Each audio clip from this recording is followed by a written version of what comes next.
मध्य प्रदेश में व्यापम में करोड़ों का फर्जीवाड़ा।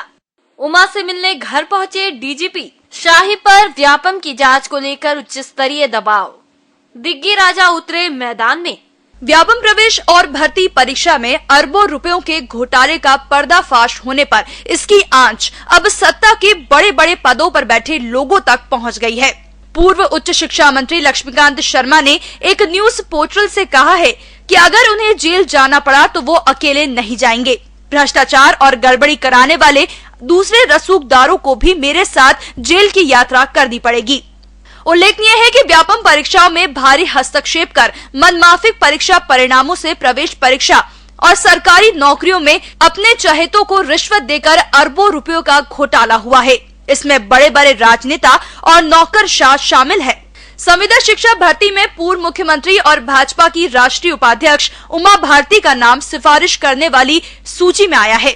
एसटीएफ ने जो कंप्यूटर जब्त किया है उसकी हार्ड डिस्क में उनका नाम सिफारिश करने वालों में शामिल था। इस खबर के बाद उमा भारती ने अपने तल्ख तेवरों से इसे चारा घोटाले से बड़ा घोटाला बताते हुए सीबीआई जांच की मांग और पुलिस महानिदेशक से पुलिस मुख्यालय में भेंट का समय मांग लिया। उमा की सक्रियता से पुलिस मुख्यालय और राजनीतिक क्षेत्रों में बड़ी सक्रियता के बाद डीजीपी खुद उमा भारती से मिलने उनके घर पहुंच गए और काफी देर उनसे चर्चा कर उनका गुस्सा शांत करने का प्रयास किया। पुलिस महानिदेशक ने पुलिस मुख्यालय में अतिरिक्त महानिदेशक सुधीर शाही को तलब करके उनसे जांच को लेकर चर्चाएं की। चर्चाओं में मुख्य बिंदु हाई प्रोफाइल लोगों के संबंध में जांच और कार्रवाई को लेकर संयम बरतने की सलाह देने की बात सूत्र बता रहे हैं। जिस तरह से प्याज के छिलके की तरह घोटाले की परतें एक एक करके खुल रही हैं, उसमें राजनीतिक दबाव बढ़ने से जांच कार्य को सीमित रखने का दबाव भी एसटीएफ पर पड़ने लगा है, या यूं कहें व्यापम घोटाले को दबाने का प्रयास शुरू हो गया है। उल्लेखनीय है कि विधानसभा चुनाव के दौरान 2 महीने तक राजनीतिक हस्तक्षेप नहीं होने से जांच कार्य काफी आगे बढ़ गया था। अब भाजपा भारी बहुमत से चुनाव जीत गई है, जिससे एसटीएफ भी अब भारी दबाव में आ गया है।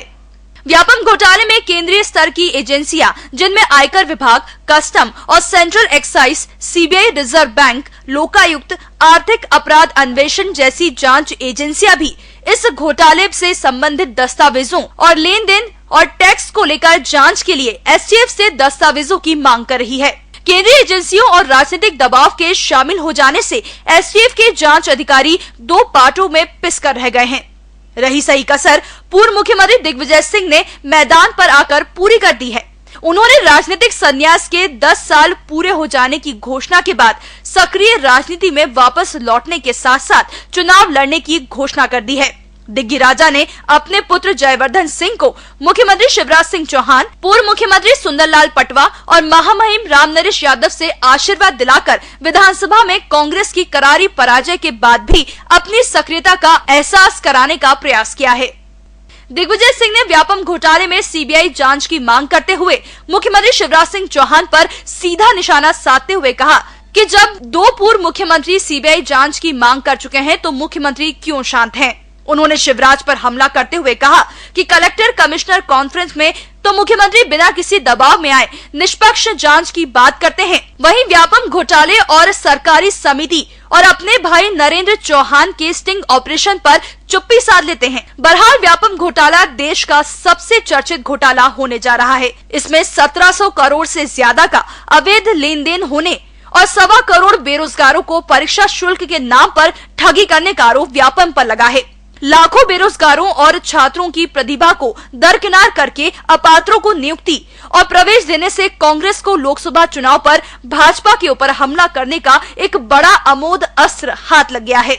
दिग्विजय सिंह भी अपने 10 सालों का संन्यास पूर्ण कर पूरे जोश खरोश के साथ अपने ऊपर लगा दाग मिटाने के साथ साथ सक्रिय रूप से राजनीति के मैदान में खुद शस्त्र लेकर आ गए हैं। मध्य प्रदेश की नौकरशाही में उनके प्रभाव और राजनीति में सक्रिय बोध से उबरकर 2-2 हाथ करने की मुद्रा में हैं। चूंकि मई माह में लोकसभा चुनाव है, इसलिए उनके लड़ने के लिए भी मौका है। व्यापम फर्जीवाड़े से मुख्यमंत्री शिवराज सिंह चौहान को राजनीतिक सरगर्मियों को निपटाना और लोकसभा चुनाव में भाजपा को ज्यादा से ज्यादा सीटें दिलवाने का दबाव काफी बढ़ गया है।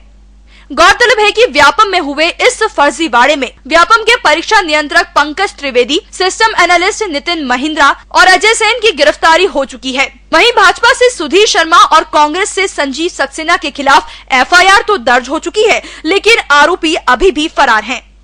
Bureau report, EMS TV, Bhopal.